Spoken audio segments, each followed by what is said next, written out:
वेदव्यास जी कहते हैं सेवा करने के लिए एक ही योग्यता है, लालच लालच लालच। तस्य लौल्यमेकम।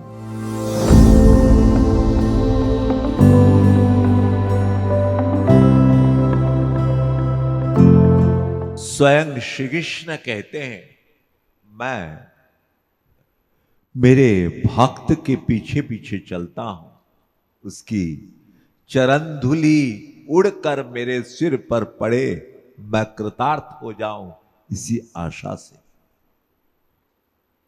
जिसकी चरण धूलि के लिए स्वयं भगवान श्री कृष्ण तरसते हैं, ओ महापुरुष गुरु, अगर उसकी कोई सेवा हम करते हैं, यह हमारी योग्यता नहीं है। अनंत जन्मों के भटकते हुए हम लोग 84 लाख में घूम घूम कर मानव शरीर मिला, और मानव शरीर पाकर मुमुक्षुता और दुर्लभ, और दुर्लभ मानव शरीर दुर्लभ, उसको पाने की भूख, ये दोनों मिल जाने पर गुरु मिलना और दुर्लभ। दुर्लभम त्रयमेवैतत् दैवानुग्रहकारकम् मनुष्यत्वम मुमुक्षुत्वम महापुरुष संभवः।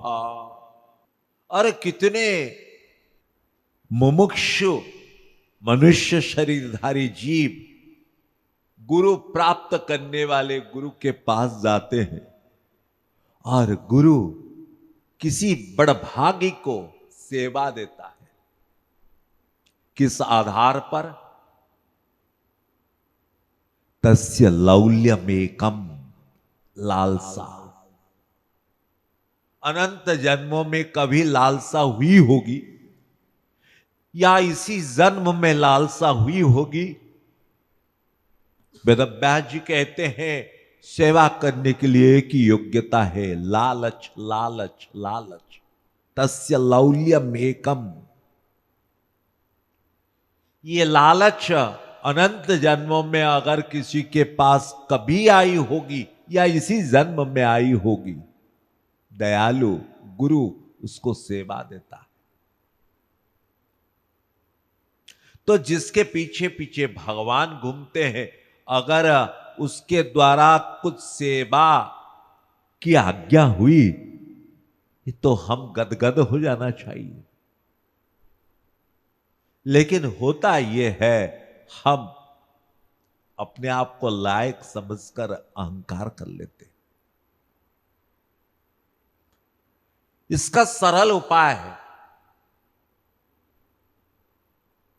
हम अधिक करें सेवा को, सब समय बढ़ाए, और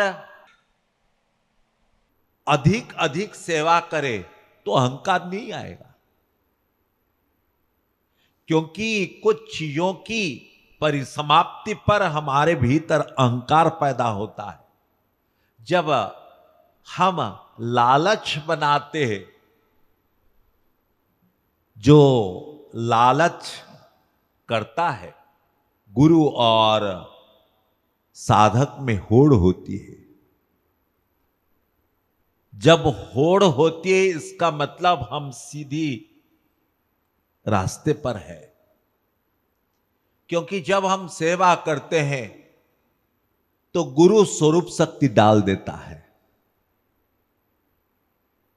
जब गुरु स्वरूप शक्ति डालता है, हमको अच्छा लगता है, और हमको जब अच्छा लगता है और सेवा करने के लिए लालच होती है।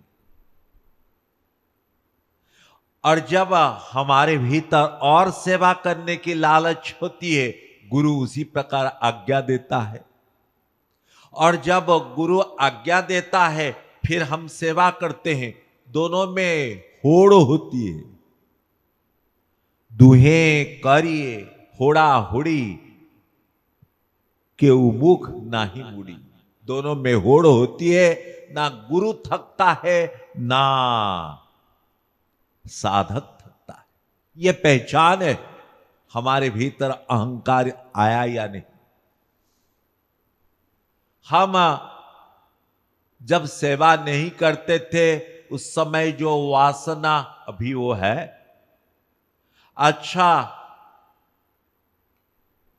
10 साल पहले जो सबसे बढ़िया हम शरीर का, मन का, धन का लगाते थे, तो क्या वो वासना बढ़ी है या घटी है या समान है? अगर हमारे भीतर सेवा की वासना बढ़ती रहती है, अपने आप को हम एनालाइज करें, सेवा की वासना बढ़ती रहती है, तभी तो हम सटीक रास्ते पर है। यानी गुरु और साधक में होड़ हो रही है। जैसे संसार में देखिए, एक बाप के 3 बच्चे हैं, एक करता नहीं है सेवा, एक करता है अपने हिसाब से और एक करता है बाप के हिसाब से। भले ही वो अयोग्य हो, लेकिन बाप का प्यार, मां का प्यार उस बच्चे के लिए। तो इसीलिए अगर गुरु से भीतर से आज्ञा पाकर, बाहर से आज्ञा पाकर अगर हमने सेवा की है, श्रेय गुरु को जाता है। क्योंकि विश्वरूप, विश्व नियंता, विश्वेश, विश्वाधार जिसके पीछे पीछे घूमते हैं, अगर विश्व भी हम दान कर देंगे तो भी गुरु के पास ऋणी रहेंगे।